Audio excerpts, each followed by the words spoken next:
하나님 말씀 함께 보십니다. 하나님 말씀은 누가복음 2장 8절에서 11절 말씀을 함께 보십니다.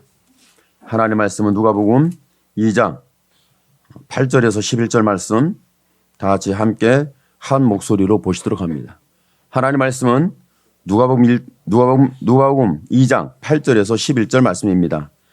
그 지경에 목자들이 밖에서 밤에 자기 양떼를 지키더니 주의 사자가 곁에 서고 주의 영광이 저희를 두루 비추매 크게 무서워하는지라. 천사가 이르되 무서워 말라. 보라, 내가 온 백성에게 미칠 큰 기쁨의 좋은 소식을 너희에게 전하노라. 오늘날 다윗의 동네에 너희를 위하여 구주가 나셨으니 곧 그리스도 주시니라. 아멘.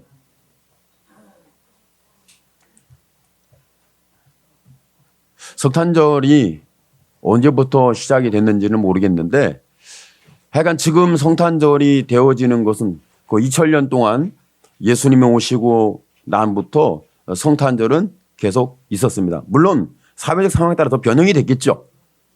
뭐 토리나무도 없었을 건데 있어지게 되고, 이 토리나무에 달려있는 뭐 솔방울 같은 거, 이런 조명들, 옛날에는 조명을 하기가 어려웠겠죠. 뭐 전기가 없던 그런 시대, 뭐 촛불을 여기다 켜놓을 수도 없었을 것이고, 뭐 어떻게 했는지는 잘 모르겠어요. 그런데 2000년 동안 성탄절은 지켜져 왔다는 거죠. 여러분이 신앙생활 하면서 지금까지 성탄절을 지켜왔다는 거예요. 여러분 성탄절 빼먹은 적 있으세요? 나 성탄절 예배 때 나 놀러 갔다. 여행 갔다. 놀러 갔다는 건 조금 그렇고 내가 여행을 떠났다. 그래서 성탄절이 빼먹어질 수도 있죠. 그런데 이 성탄절의 의미와 성탄절의 깊이 있는 왜 성탄절이 우리에게 있는지 이건 좀 알아야 되죠. 선물을 주고받는 교환의 시기, 그리고 누군가를 만날 수 없는 사람을 만나게 되고 언제 우리가 어느 때 성탄절이 되면 우리는 만나자. 뭐 이런 얘기를 해서 약속을 잡고 만나는 이런 부분이 있을 수도 있겠죠. 그런데 성탄절의 의미를 사람들이 하는 말 속에서 찾는 것이 아니라 저와 여러분은 하나님의 말씀 속에서 성탄절의 의미가 다시 한번 보여졌으면 좋겠습니다. 그리고 성탄절 날에 저와 여러분이 양떼 얘기가 나오는데, 목자 얘기가 나오는데 거기에 천사들이 나타나고 영광에 비치고 그 음성이 들렸는데 거기에서 예수님이 오셨다. 이 소리를 들었단 말이에요. 이 소식을 들었어요. 그러니까 저와 여러분 교회에서 세상에 들려드리는 소식, 여러분의 마음 속에서, 여러분 인간관계 속에서 들려지는 소식이 있어요. 들려지는 소식이 저 사람 예수 잘 믿어. 저 사람 예수님 만났어. 저 사람 신앙생활이 본이야. 제가 성탄절 메시지를 목사님들, 아는 목사님들한테, 우리 노예 목사님들에게 쫙 이렇게 보냈어요. 보냈더니 아침에 보낸 것이 아침에 이게 답장이 오는데 시끄러워요. 여러분 시끄러웠죠? 안 시끄러웠어요. 막 답장이 오고 문자가 오고 까똑까똑하고 해가지고 이 정신이 없었어요. 여러분 좀 그랬을 것 같아요. 제가 어제 거의 12시 되기 전에 제가 메시지를 보냈으니까 아마도 여러분이 목사님이 이렇게 나 잠들었는데 메시지 보내가지고 주여 그랬지 않았겠어요? 잠 깨갖고 날밤을 새신 분들 죄송합니다. 그런데 문자 답신이 왔어요. 답신이 온 것 중에 여러 답신 중에 제가 마음에 이제 연결이 되는 게 있어요. 마음에 연결이 되는데 그분이 목사님이신데 물론 우리 교회에서 선교도 하죠. 교회에서 우리 여러 교회를 돕고 선교를 하고 있습니다. 계속 이 부분은 수년 동안 계속 해왔던 부분이고 앞으로 확장시켜 더 해나갈 부분으로 저는 보고 있어요. 근데 답신이 왔는데 그분이 다른 건 말고 저를 제가 노예에서 노회장으로 활동하는데 그걸 보고 이제 느낀 점, 그리고 교회 사역에 대한 느낀 점, 이 부분을 적어서 이제 보내주셨는데 제가 너무 감사한 게 그걸 들으면서 참 감사하다. 이런 문자를 답신을 받을 수 있는 성탄절 선물 치고는 굉장히 의미 있는 선물이다. 제가 이렇게 생각을 해요. 뭐라고 그러냐면 목사님 노회장으로서 노회를 리더하는 것을 보면서 노회장은 저렇게 하셔야 된다는 것을 저는 자기는 봤다는 거예요. 그래서 제가 너무 한 것도 없는데 그런 말을 들으면 너무 감사하고 또 그리고 그것뿐만 아니라 목사님의 신앙과 목사님의 목회에 대해서 제가 목사님 모델 삼겠습니다. 이렇게 말씀을 하면 제가 우리 교회가 막 사이즈가 커가지고 바글바글 성도들이 바글바글하고 막 계속 붕대고 뭐 큰 소리 칠만 하고 내놀만 하고 보일만 하고 막 그랬으면 좋겠는데 전혀 그런 건 없어요. 그럼에도 불구하고 그랬다는 것에 대해서 들을 때 참 기쁜 소식이다. 저는 이렇게 봅니다. 여러분이 외적으로는 어떻게 보일지 모르겠습니다. 여러분이 사랑의 교회 다니는 것이 외적으로는 어떻게 비춰질지 모르겠습니다.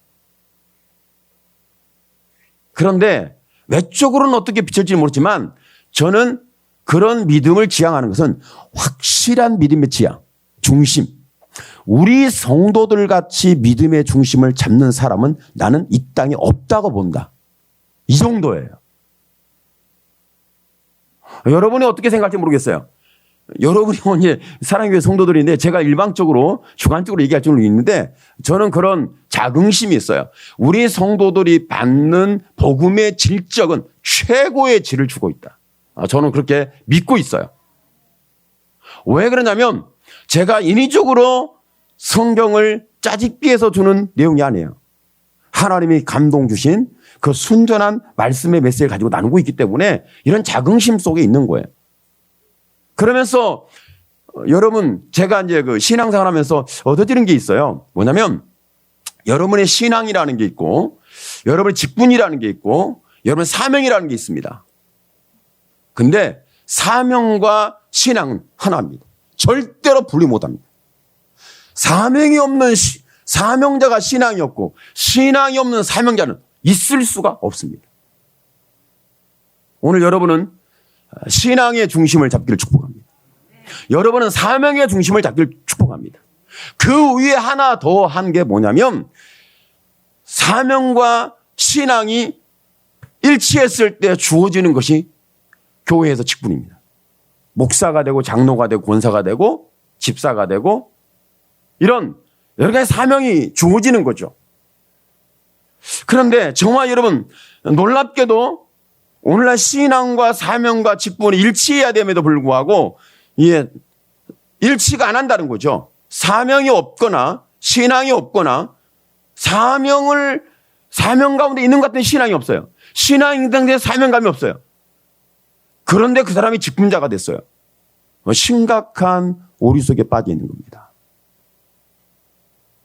오늘 저와 여러분이 성탄절에 제가 왜 이런 말씀을 나누냐면 여러분 밤에 목자들이 양떼를 지키는 사람들인데 양떼를 지키는 사람들이 어떻게 주님의 나는 소식을 들었을까?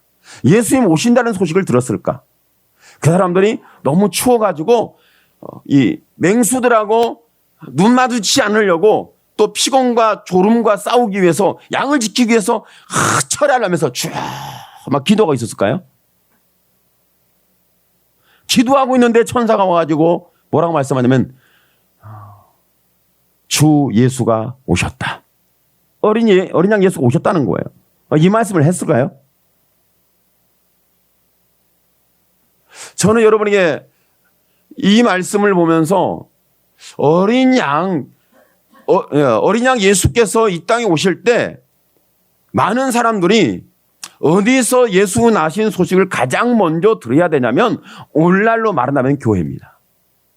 오늘날로 말하면 예수님이 오셨다는 소식을 가장 먼저 들어야 할 조직, 단체, 공동체, 교회예요. 교회 일원인 여러분에게 먼저 이 소식이 들리기를 축복합니다. 안타깝게도 성경의 마태, 마가, 누가복음에 전 성경에 예수님 오신 소식을 들을 때에 참 좀 이해가 안 되는 부분이 있냐면 동방의 박사들이 예수님의 나신 소식을 듣기 위해서 별을 따라 왔고 그리고 양떼를 지키는 밤중에 양떼를 지키는 사람들이 천사의 전함을 통하여 예수가 나셨다. 예수님 오셨다. 어린 양 예수 아기로 오셨다. 이 소식을 들었다는 거죠. 이런 소식을 들었다는 거에 대해서 굉장히 이럴 수가 있을까? 저는 이렇게 보면 좋겠어요. 오늘날로 그때 당시하고 역사적으로 비교하면 그때 사내들인 공회의원들이 예루살렘을 주도하고 있었기 때문에 예루살렘 성전의 제사와 모든 것을 사내들인 공회의원, 서기관, 제사장, 바리새인들 이런 사람들이 사내들인 공회의원이 돼서 예루살렘을 관장하고 신앙을 관장하고 그때 당시 신앙을 리더하는 그런 사람들이었죠. 그러면 예수님이 오신 약속을 받았기 때문에 오셨다면 어디에서 이 소동이 일어나야 되냐면 최소한 예루살렘 성전입니다. 예루살렘 성전이 소동이 일어나줘야 맞습니다. 오늘 저와 여러분의 예수님이 오셨다는 소식이 우리 교회의 소동이 일어날 뿐만 아니라 여러분의 마음속에 예수님이 오신 소동이 일어나길 축복합니다. 예수님 오셨다, 내게 오셨다는 이런 소동이 여러분 안에서 일어나 줘야 된다는 거죠. 만약 저와 여러분이 내가 직분을 받았고 내가 신앙생활하고 있고 내가 지금 사명을 받아서 있는데 그럼에도 불구하고 저와 여러분 마음속에 예수님이 오셨다는 소식이 들려지지 않는다면 이 또한 예루살렘에 있는 사내들은 공회원들과 어떻게 다를 수가 있냐는 거죠. 오늘날 교회는 변질됐습니다. 중세 교회가 변질된 것만 변질된 게 아닙니다. 여러분, 신사 참배를 했던 사람들은 변질된 게 아닙니다. 우리도 변질이 됐습니다. 저는 그런 소식을 들었어요. 얼마 전에 평양 쪽에서 장사를 하시는 분인데 장로님이세요. 장사를 하시는 분이고 장로님이세요. 장로님이 장사를 엄청 잘해요. 돈도 잘 벌어요. 아주 잘 살아요. 교회에 덕이 있고 인정받을 만해요. 장로님 하면 그 장로님은 그분 신앙이면 다 아멘 뭐 이럴 정도로 여러분의 신앙은 아멘 할 정도로 옆에 사람들이 말하면 그 정도는 아멘입니다. 뭐 이렇게 되기를 축복합니다.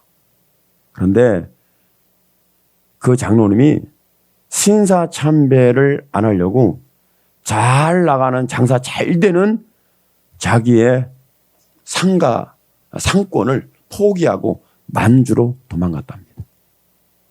신사 참배 안 하려고. 신사 참배 안 하려고. 굉장히 의미 있는 말입니다.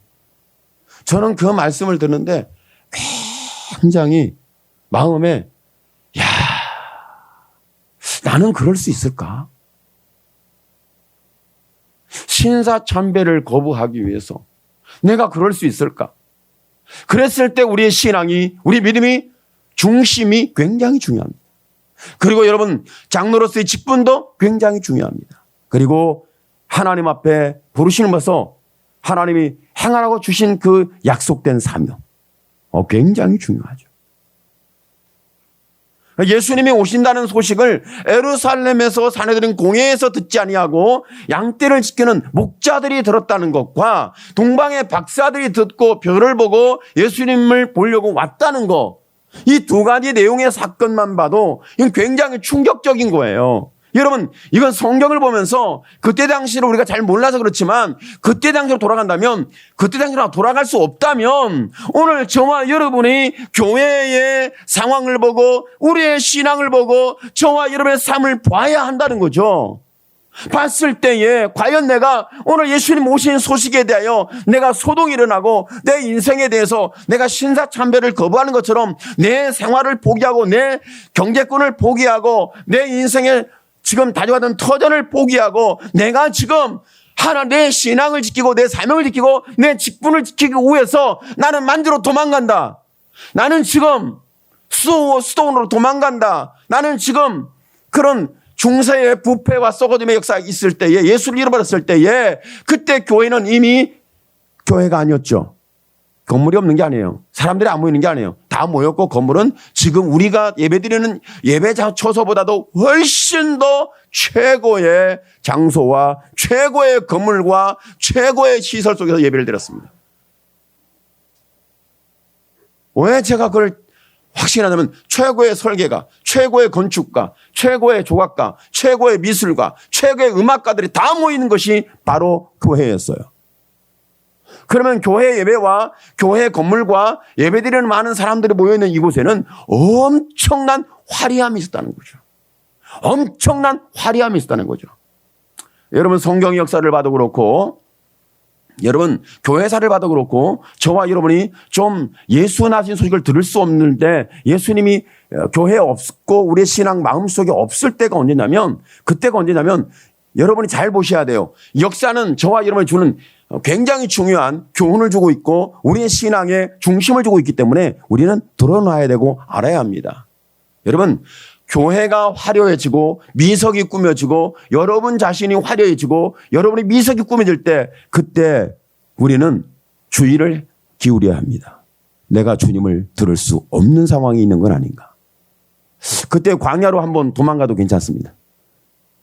여러분이 양떼 지키는 양치기가 돼도 괜찮습니다. 왜냐하면 내가 주 나신 소식을 듣기 위한 내 신앙의 중심을 소유해야 한다는 거죠. 그러니까 양떼를 지키는 목자들은 전혀 예수님의 약속에 대해서는 들으니까 알겠죠. 이스라엘 유대인들이니까 알겠죠. 그러나 그들이 철야하면서 금식하면서 그 약속에 기도를 하면서 주여 언제 우리에게 이 소식을 전하랍니까? 그리고 그 주신 약속이 언제 이루어질랍니까? 라고 그렇게 믿음의 중심을 가지고 그들이 철야를 하고 그때 그들이 기도를 하면서 중심을 하나님께 붙들고 들어지는 이런 굉장한 뛰어나고 열정과 중심이 분명한 신앙을 가지고 있는 사람들이 그때 예수님 나신 소식을 들었다면 아 그렇지. 그런 사람이니까 그렇게 기도했으니까 그렇게 믿고 있으니까 그 사람들은 들을 수 있어 라고 할 수 있잖아요. 그런데 아쉽게도 여러분 예수님이 오신 소식을 들었는데 잘 몰랐어요. 양떼를 지키는 목자들이 들을 소식이 아니죠. 그들은 어떤 종교인 이 정도 좀 사명을 받은 사람 직분을 받은 사람 뭐 이런 사람들은 아니었거든요. 아니었는데 들려졌다는 거죠. 어떻게 보면 하나님 왜 그렇게 일하실까 이해가 안 되지만 오늘 저와 여러분이 어떻게 보면 우리는 지금 생업과 싸워야 되고 여러분 건강과 싸워야 되고 사회적 관계 속에서 힘든 갑질 속에서 우리는 살아남기 위해서 고군분투해야 되고 여러 가지 문제들이 있어요. 여러 아픔이 있잖아요.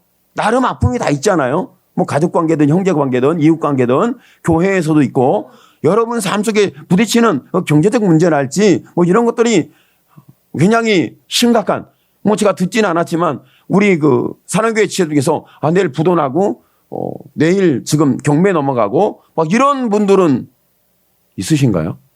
제가 저한테 기도 부탁을 해본 적이 하신 분이 없어가지고 없는 걸로 제가 착각하고 있는지 모르겠지만 그런 상황은 아니에요. 그런데 그런 상황이 앞으로 23년도에 엄청나게 일어날 겁니다. 23년도에 과연 교회를 떠나고 신앙을 떠나는 사람들이 왜 그랬을까 했더니 자기의 그 삶에 경제권이 무너지고 자기 직장에서 뭔가 감축이 되어지고 이런 상황이 되면서 심각한 상황이 아마 IMF보다도 더 심각한 충격적 사건들이 전 세계에 일어나고 있기 때문에 우리 대한민국도 피할 길은 없습니다. 일어납니다. 사랑교회 성도들이 안 일어날 것이다.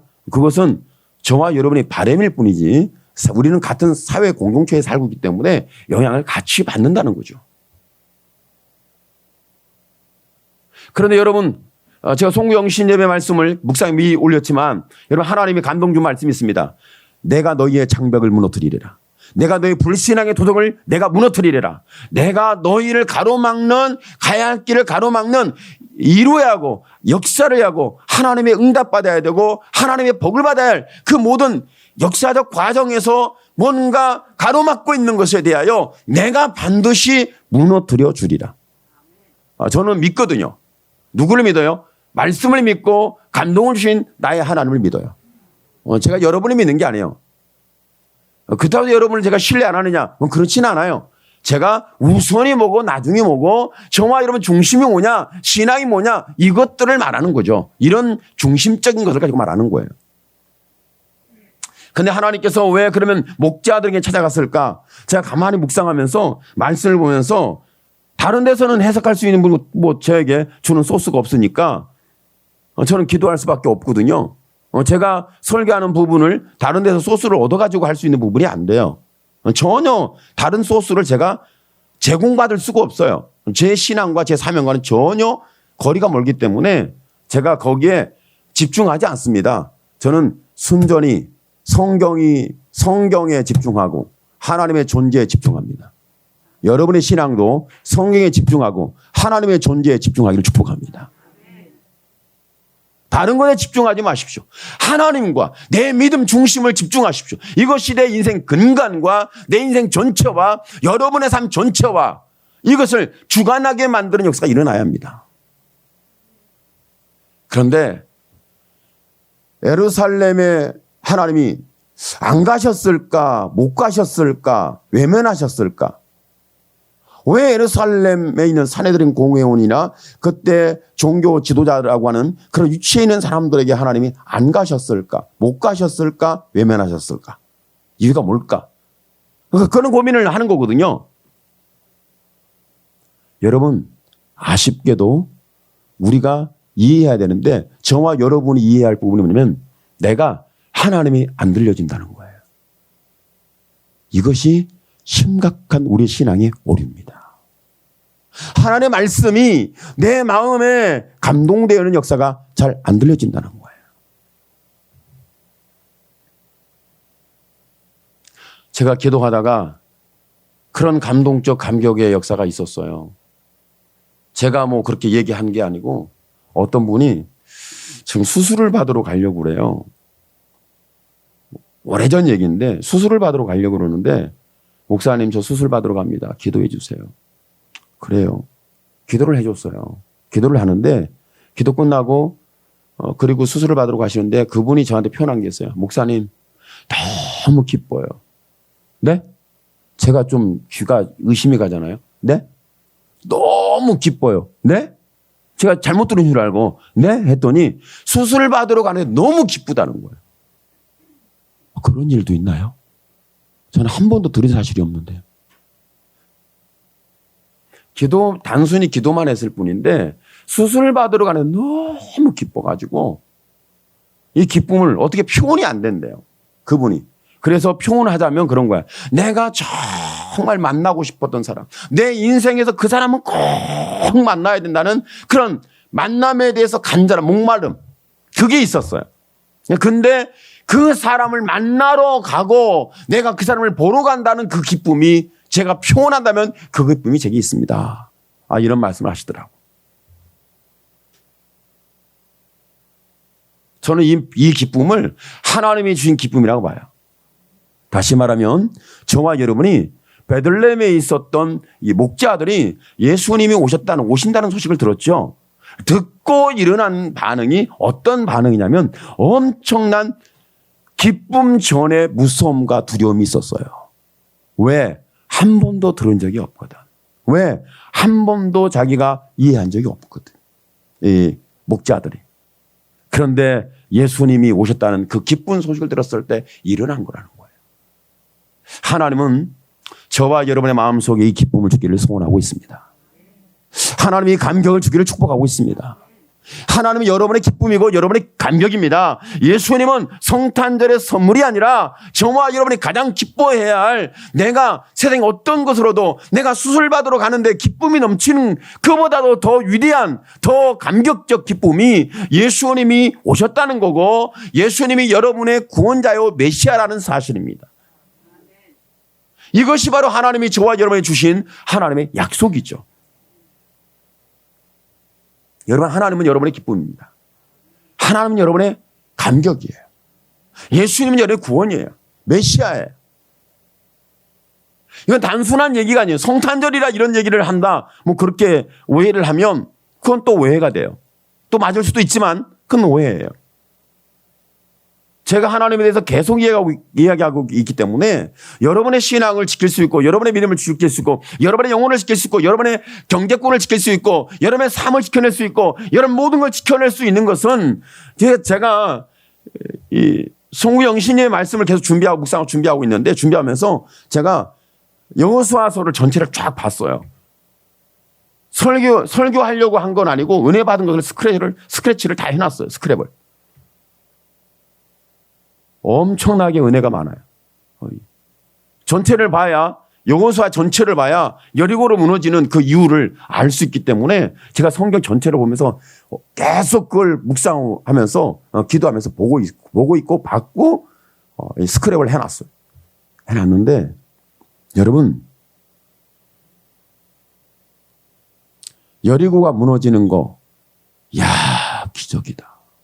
대단하다. 대단하죠.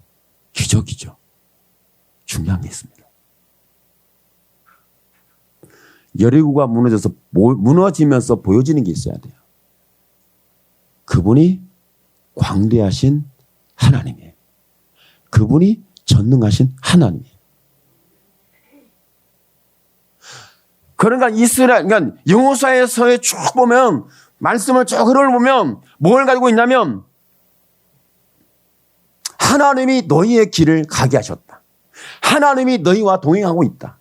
하나님이 이 일을 행하신다. 이 일을 행하신 하나님, 너희와 함께하는 하나님, 너희 편에 있고 너희가 어떤 일을 행하든지 그 하나님이 주관하고 주도하고 이끌어가고 계시다는 명확한 사실적 진리를 가지고 이스라엘 사람들과 하나님은 동행해 주신 거예요. 오늘 이런 놀라운 역사들이 여러분에게 일어나길 축복합니다. 여러분의 중심을 잡고 여러분의 신앙을 지키고 여러분의 삶을 지키고 여러분의 미래를 지키고 여러분의 가족을, 저는 가족을 지키는 것도요 보니까 기생 나압이 이스라엘 정탐 2명을 숨겨줬어요. 숨겨줬는데 숨겨주고 받은 결과가 뭐냐면 여러분 그때 살려면 라합 집으로 모여야 합니다. 그러니까 여리고 성이 무너지고 나서 살려면 라합 집으로 숨으면 삽니다. 왜 그러냐면 그들은 정탐꾼들이 자기의 생명을 대신해서라도 너희를 지키겠다. 약속을 했거든요. 그때 라합이 한 말이 있어요. 하나님께서 이스라엘에 여리고를 주시고 가나안 땅을 주신다는 것에 대해서 나는 확신한다. 그러니 하나님께 너희가 아니라도 하나님은 어떤 방법을 통해서 이와 같은 약속된 역사를 이루신다.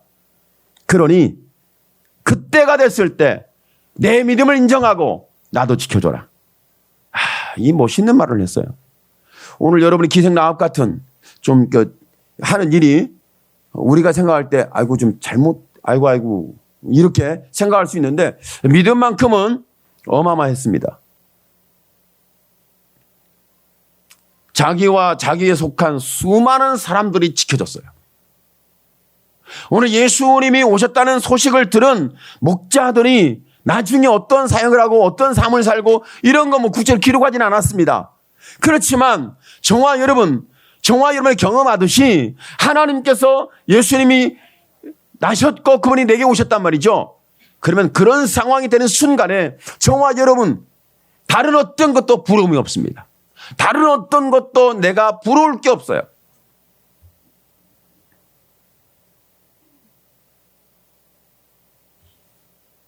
이제 제가 엊그제 추위와 전쟁을 좀 치렀어요. 굉장히 추웠죠. 요즘도 춥지만 지금도 추우세요? 교회는 안 춥죠? 추우신가요? 추워서 전쟁을 치렀어요. 갑자기 보일러가 저녁에 망가지는 바람에 이건 어떻게 해야 되나? 저녁에 망가졌어요. 아침도 아니고 낮도 아니고 저녁에. 방법이 없잖아요. 어떻게 이제 한밤을 나고 예수 신청을 했는데 그런 모든 상황을 보면서 참 참담해. 그 기사 아저씨 물어보니까 이거 얼마면 그러니까 자기가 봐서 이거 고쳐지냐 돈이 또 꽤 들어간대. 와, 그래요? 돈이 문제가 아니라 그러면 어디 고칠 수 있나요? 했더니 지금 못 고치대. 왜요? 부품이 없대. 새 걸로 고치죠. 새 것도 없대. 그러면 왜 오셨어요? 제가 그런 말은 안 했어요. 그랬는데 고쳐줘도 월요일이나 돼야 고친답니다. 그러면 토요일 주일까지 이 3일간은 제가 추위와 전쟁하다가 동사할지를 모릅니다. 다행히도 장로님이 그쪽에 또 전문가셔가지고 부랴부랴 장로님 어떻게 할 수 없습니까? 그러니까 뭐 제가 장로님 바지가랑이 자꾸 늘어졌어요. 좀 살려주세요. 나 동사당하고 싶지 않아요. 했더니 지금 당장 알아보겠다고 해서 그 하나를 문의했는데 왔어요. 이제 장로님이 그걸 다 준비해가지고 어제 오셔가지고 이제 다 좀 수리를 이렇게 하셨는데 그러면서 그러니까 그걸 뭐 다른 얘기 하는 게 아니고 제가 장로님과 있다가 대화를 하다가 제가 큰 감동을 받은 이야기를 하려는 거예요. 다른 건 다 잊어버려도 괜찮아요. 장로님이 딱 한마디 하시더라고요. 다른 것도 다 하시지만 딱 한마디가 제 마음에 탁 꽂혔어요. 뭐라고 하는지 아세요? 하나님이 다 아시잖아요. 제가 그래서 그것이 어젯밤의 기도 제목이었고 오늘 새벽에도 제가 그걸로 기도했어요. 하나님이 아시잖아요. 따라합시다. 하나님이 아시잖아요. 예수님이 오신다는, 오시겠다는, 주시겠다는, 보내겠다는 이 모든 것에 대해서 나는 몰라도 하나님이 알고 계시잖아요. 이것이 바로 사랑이에요. 하나님이 아신다. 하나님이 아신다.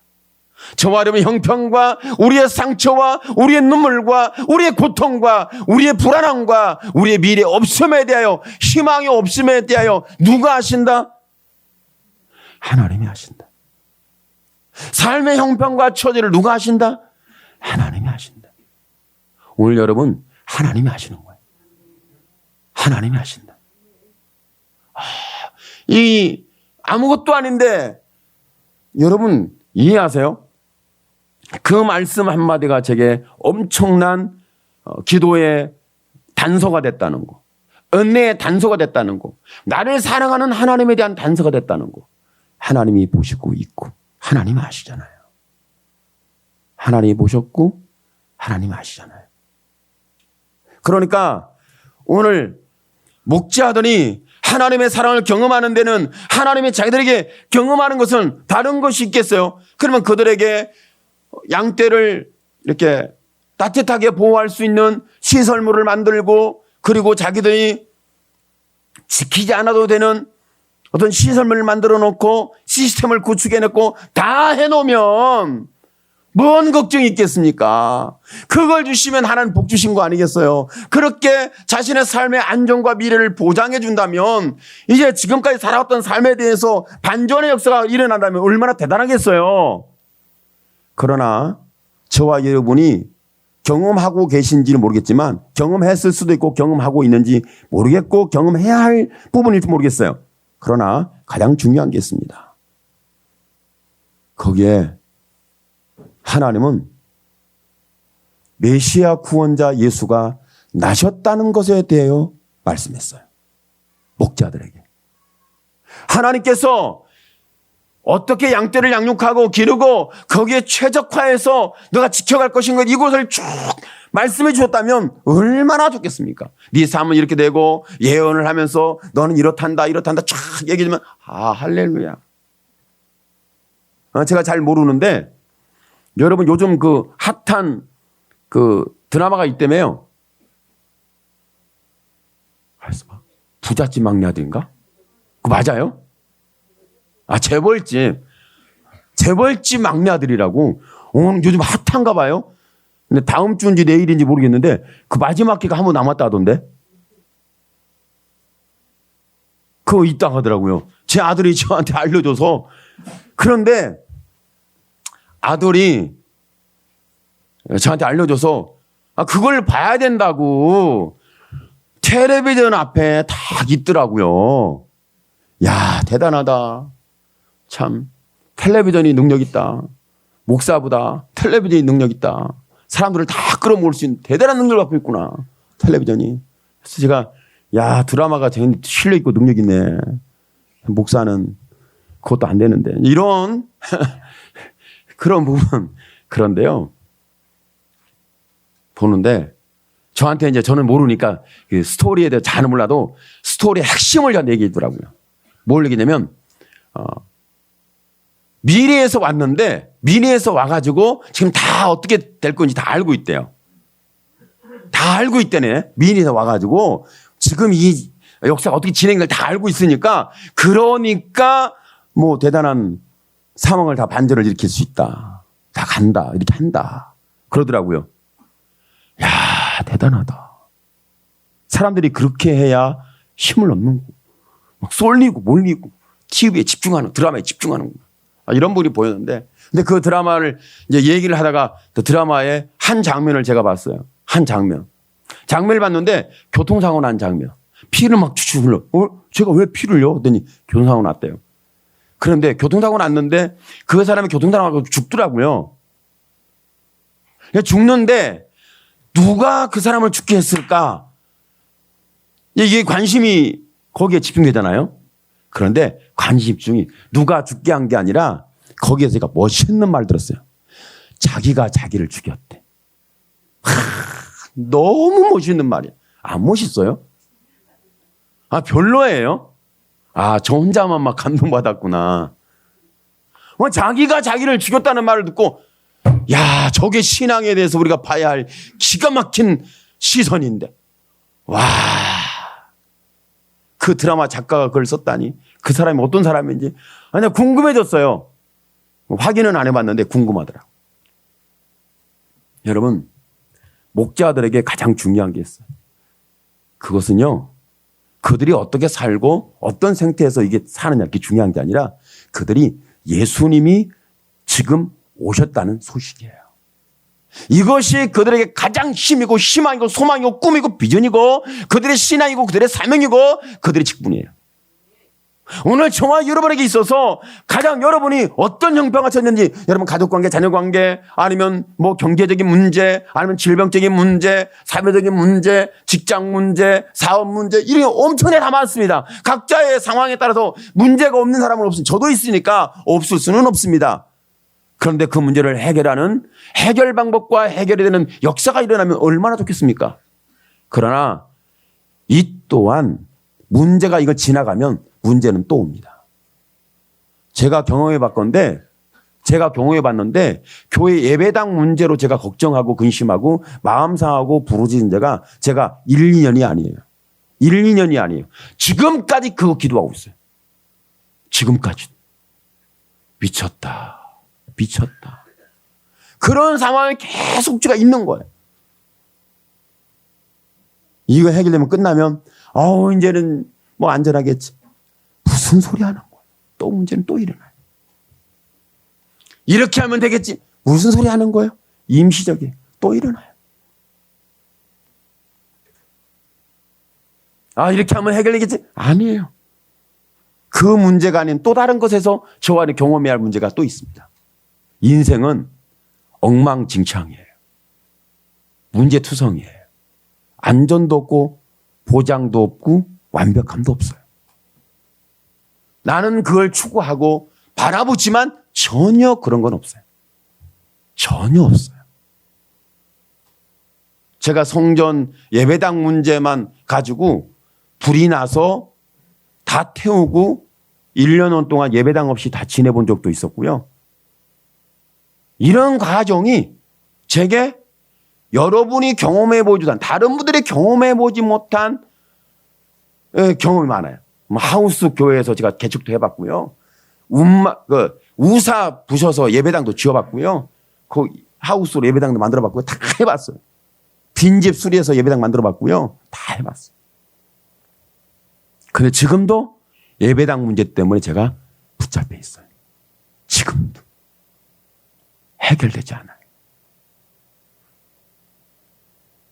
제가 여러분에게 이뤄왔던 은혜를 나누는 것은 여러분 다 하나입니다. 여러분의 신앙을 회복하십시오. 여러분의 사명을 붙잡으십시오. 여러분의 직분 따라 순종하십시오. 그것은 여러분의 의지대로 되는 게 아닙니다. 뭐가 되냐면 예수님이 내 안에 오셔야 합니다. 내 마음을 격동을 일으키고 소동을 일으키고 감격을 주고 기쁨을 주고 그리고 저와 이런 모든 것을 다 덮어버리고 풀어버리고 내가 거기서 자유를 얻을 수 있는 진리의 역사는 예수님이 오늘 내게 오셨다. 오늘 여러분 속에 예수님이 오신 기쁨과 감격으로 충만하기를 예수님의 이름으로 축원합니다. 아멘. 기도합니다. 주여 살아계신 하나님 감사합니다. 하나님 영광을 받아 주시옵소서. 하나님의 역사를 이루시면 하나님 감사합니다.